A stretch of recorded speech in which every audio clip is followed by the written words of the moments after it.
tunafiri mwenda Salim Hassan, Lucas Asko, hatari ya parange kule sipa.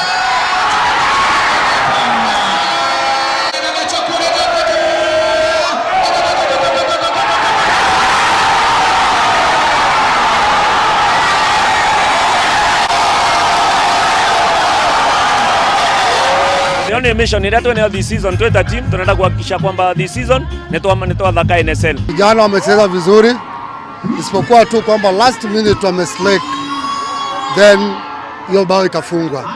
Kutoka kwa last season haikuanza vizuri.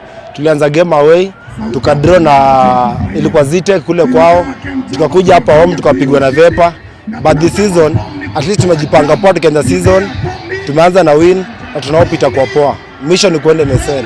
Cha msingi tunaporejea katika kambi zetu za mazoezi tupate kuongeza. Ni msimu wetu wa kwanza ndo tumepanda katika hii division. Lakini natumai with time tutajiandaa vilivyo na tutarekebisha zile makosa ndogo ndogo ambapo tuko nazo.